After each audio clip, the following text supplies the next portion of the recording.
नमस्ते. गणगण गणात बोलते स्वाद गाथा या माझ्या चॅनेलवर तुम्हा सर्वांचे मनापासून खूप खूप खूप स्वागत आहे.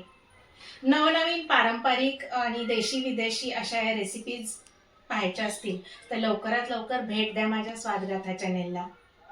आणि घरच्या घरी उपलब्ध असणाऱ्या साहित्यामध्ये आणि झटपट होणाऱ्या आणि कृतीने पण एकदम सोपा असणाऱ्या अशा रेसिपीज मी तुमच्याशी शेअर करते, याचा मला खूप आनंद वाटतो आहे. चला तर मग अशा स्वादिष्ट रुचकर सफारीला तयार आहात ना तुम्ही? चला तर मग त्यासाठी लवकरात लवकर सबस्क्राईब करा माझ्या चॅनेलला आणि इथून पुढच्या सर्व रेसिपीसाठी बेल आयकॉनवर क्लिक करायला विसरू नका.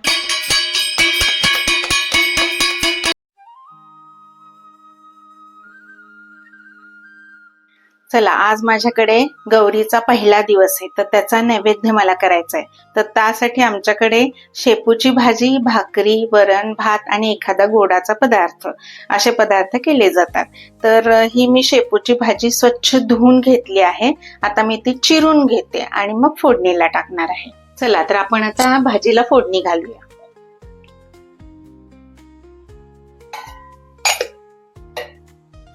तेल टाकलंय. तेल तापलं की त्याच्यामध्ये मोहरी,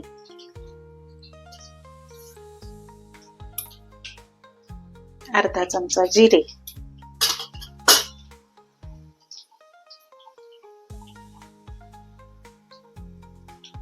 हिरवी मिरची,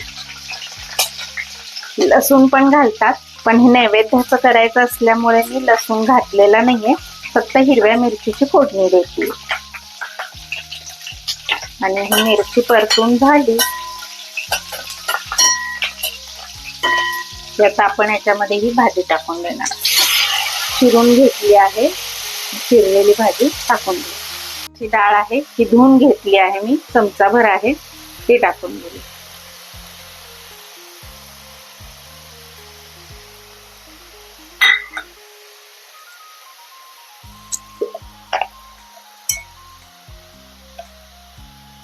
एक चमचाभर मीठ. माझी ही 1.5 पेंडी होती भाजी, पेंडी मोठी होती. आणि थोडस लाल तिखट घालणार आहे मी.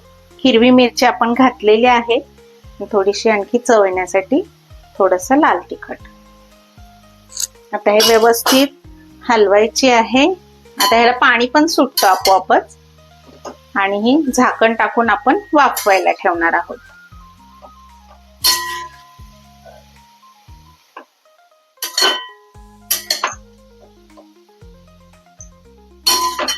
आता ही छान शिजू द्यायची आहे.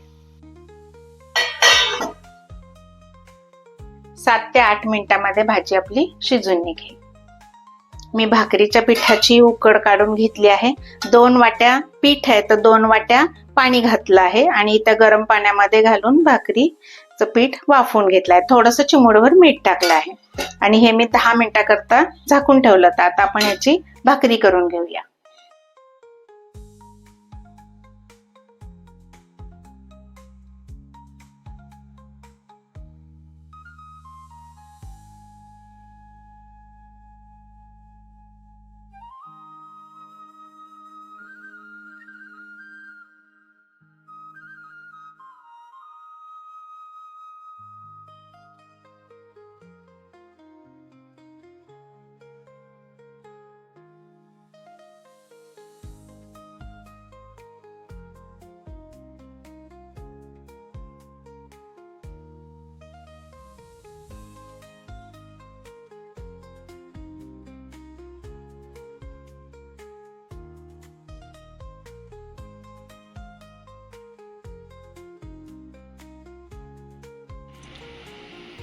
हा आजचा माझा गौराईचा नैवेद्य.